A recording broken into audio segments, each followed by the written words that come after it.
Éric Zemmour est en direct sur Europe 1 et sur CNews. Il prend la parole, on l'écoute. Je vais remercier Adrien Quatennens puisqu'il est déjà 22h30. C'est Éric Zemmour. Avec force pour nos convictions. Je veux que nous applaudissions ensemble Marion Maréchal et ses courageux policiers.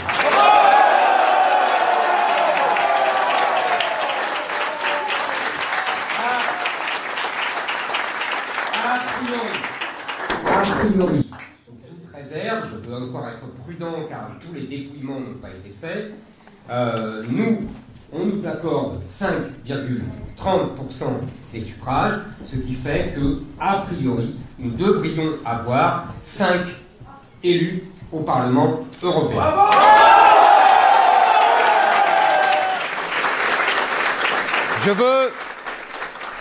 Je veux donc dire avant tout merci à nos merveilleux militants. Je dis merveilleux car il y a chez Reconquête un esprit que l'on ne trouve nulle part ailleurs dans la vie politique française. Parce que mes militants savent ce qu'ils pensent, parce qu'ils savent qu'ils ont raison de le penser, parce qu'ils savent que c'est courageux de le penser et parce qu'ils mettent au service de notre combat, qui est leur combat, leur grand combat, une confiance en eux-mêmes, une disponibilité et un entêtement magnifiques. Je fais même mieux que les remercier, je les admire. Être militant de Reconquête est une expérience unique, je le sais mieux que personne, j'en suis un.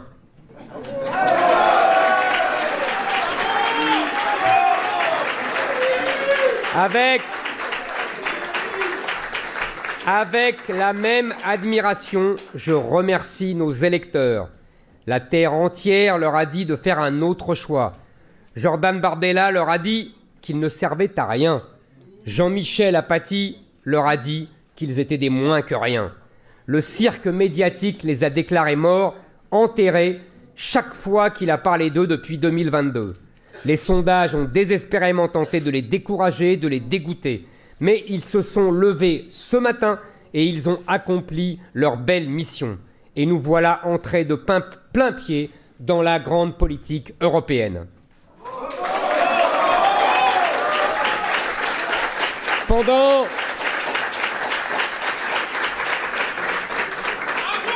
Pendant 5 ans, je compte sur les élus de Reconquête, je compte sur Marion Maréchal, sur Guillaume Pelletier, sur Sarah Knafo, sur Nicolas B et sur Laurence Trochu pour faire entendre les vérités françaises dont Bruxelles ne veut pas.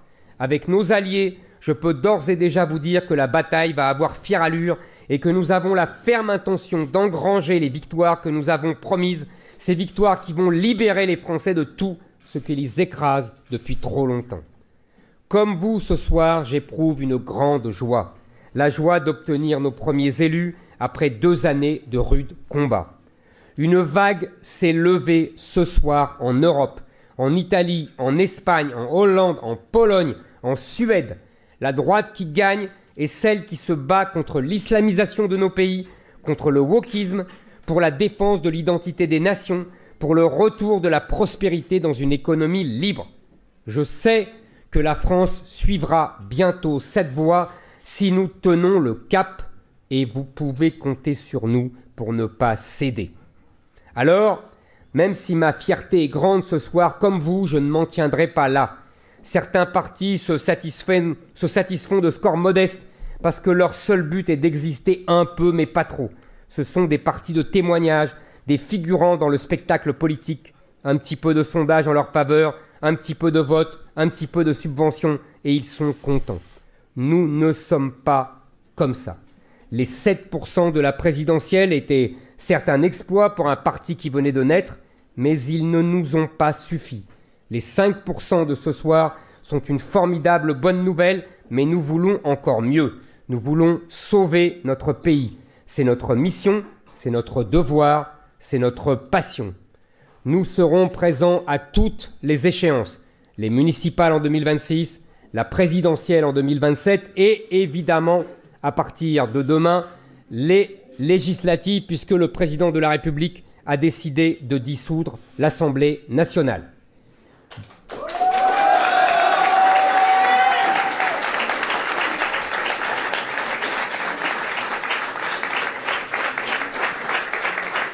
Bien sûr, nous souhaitons pour cette campagne des législatives la plus vaste union des droites. Si l'on veut gagner, c'est la seule solution. C'est donc désormais au Rassemblement national, mais aussi aux dirigeants des Républicains, de nous dire s'ils veulent le plus grand rassemblement pour gagner ou s'ils veulent continuer dans la stratégie du monopole. Le rassemblement, il faut choisir entre le rassemblement et le monopole. Il ne peut pas y avoir les deux.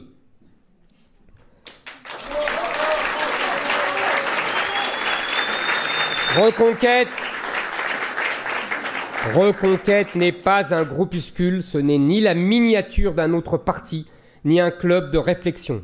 Ceux qui croyaient que nous allions reculer se sont trompés. Ceux qui croient que nous allons encore nous endormir sur nos premiers lauriers se trompent davantage. Nous serons à la hauteur des dangers qui guettent notre peuple. Parce que j'ai créé ce parti, parce que je l'aime, parce que j'aime ces jeunes élus, ces militants, ces électeurs, ces sympathisants, je vous garantis que nous allons bientôt aller plus loin. Vous savez que c'est dans ma nature, mon caractère et ma vision de la politique.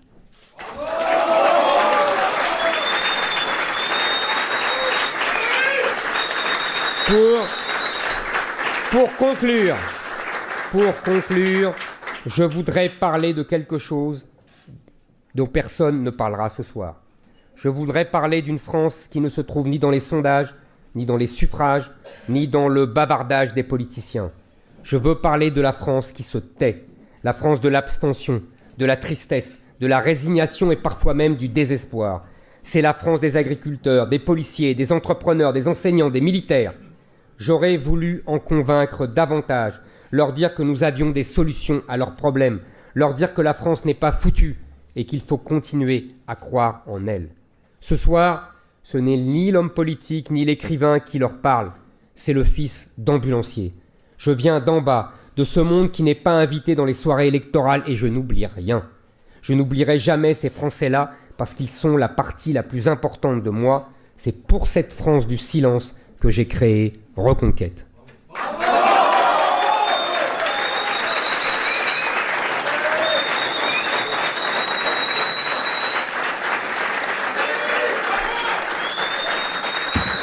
Je veux dire à ces innombrables Français ceci. Tant qu'ils seront réduits au silence par un monde politique et médiatique impitoyable, tant qu'on leur mentira toute la journée, je ne les lâcherai pas, je ne lâcherai rien. Je leur donnerai la parole, je leur donnerai mon énergie, ma détermination, mon envie de bien faire et de faire le bien. Je mettrai à leur service mon parti, l'ardeur de nos militants, la clarté de nos idées.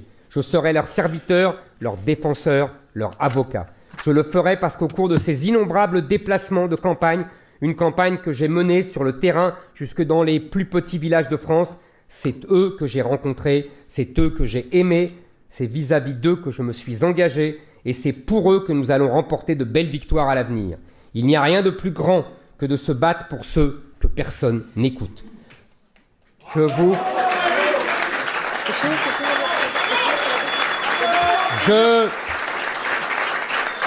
vous promets que vous allez les entendre, je leur promets qu'ils seront compris. Et à tous ceux qui pensent déjà à 2027, je dis, l'impatience est une qualité, mais la patience est une vertu. Chaque chose en son temps. Rome ne s'est pas faite en un jour, la reconquête ne se fera pas en un tour. Ce soir, respirez, embrassez-vous, buvez à la santé de vos idéaux, admirez le chemin accompli, regardez au loin le jour qui se lèvera bientôt, ce sera le jour de la France. Encore merci et bravo à tous, profitez de cet instant et surtout, vive la France!